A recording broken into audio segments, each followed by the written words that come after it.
Hello बच्चों, चलिए प्रश्न को पढ़ते हैं। थैलेमस और हाइपोथैलेमस के बीच में अंतर बताइए। इस प्रश्न में हमें थैलेमस और हाइपोथैलेमस के बीच में अंतर बताना है। तो आइए इस प्रश्न का जो है हल देखते हैं। सबसे पहले जो है बात करेंगे इस प्रश्न में मुख्य अवधारणा की। मुख्य अवधारणा इस प्रश्न में हमारे हो जाएगा मस्तिष्क। मस्तिष्क जो होता है हमारे शरीर का सबसे कोमल अंग होता है। साथ ही साथ यह जो है कपाल के अंदर स्थित होता है। कपाल के अंदर स्थित होता है और इसे हम आमतौर पे जो है हम दिमाग कहते हैं। उसके बाद मस्तिष्क को जो है 3 भागों में बांटा जाता है। पहला होता है अग्र मस्तिष्क। अग्र मस्तिष्क। दूसरा होता है मध्य मस्तिष्क। मध्य मस्तिष्क। और यहाँ पे तीसरा जो हो जाता है उसे कहा जाता है पश्च मस्तिष्क। तो यहाँ पे अगर हम बात करें, जो अग्र मस्तिष्क होता है पुनः इसे बांटा जाता है प्रमस्तिष्क, प्रमस्तिष्क।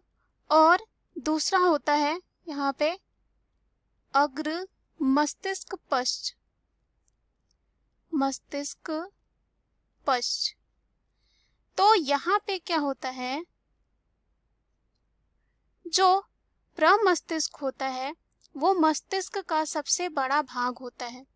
और उसके बाद अगर हम बात करें, यहाँ जो अग्र मस्तिष्क पश्च होता है इसे जो है पुनः 2 भाग में बांटा जाता है। पहला होता है चेतक जिसे हम कहते हैं थैलेमस, और दूसरा होता है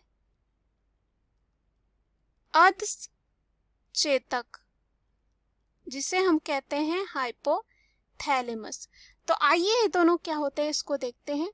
सबसे पहले जो है देखते हैं थैलेमस जो है कहाँ होता है और ये क्या होता है, और इसके बीच में जो है अंतर देखते हैं। उसके बाद दूसरा जो हो जाता है यहाँ पे हाइपोथैलेमस।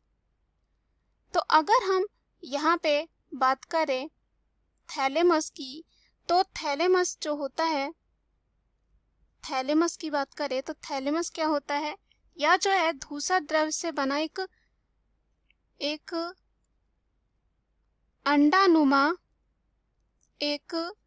अंडानुमा और एक संहति, आप कह सकते हैं एक पिंड होती है, एक पिंड होती है जो प्रमस्तिष्क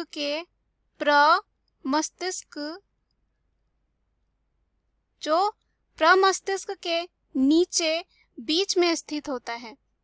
उसके बाद यहाँ पे अगर हम बात करें हाइपोथैलेमस की, तो यह मस्तिष्क का वह भाग होता है जो थैलेमस के नीचे स्थित होता है। थैलेमस के नीचे स्थित होता है।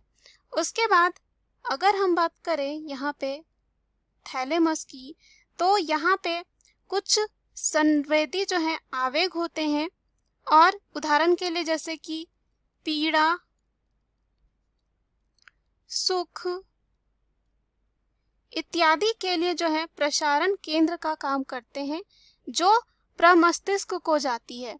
उसके बाद यहाँ पे अगर हम बात करें थैलेमस की, तो यहाँ पे जो है यह कह सकते हैं प्रेरित व्यवहार, जैसे कि जो हम खाते पीते हैं, खाना पीना, साथ ही साथ कोई काम भावना का नियंत्रण करता है। कौन करता है? हाइपोथैलेमस।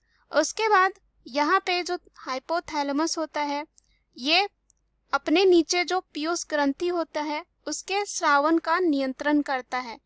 साथ ही साथ यहाँ पे कह सकते हैं ये जो है शरीर के तापमान और शरीर के अंदर तरलों की मात्रा का भी जो है क्या करता है, संतुलन बनाए रखता है, और कह सकते हैं नियमनकारी केंद्र होता है। उसके बाद हम यहाँ पे देख सकते हैं कि जो थैलेमस होता है यह दर्द जैसे हमने अभी देखा पीड़ा, सुख, और जैसे कि और भी जैसे स्पर्श, स्पर्श जैसे सूचनाओं का क्या करता है, प्रसारण करता है। वही अगर हम यहाँ पे बात करें तो हमने देखा कि खाना पीना ये सब का जो है क्या करता है, यह नियंत्रण करता है इसके द्वारा। और उसके बाद हाइपोथैलेमस में क्या होता है, जो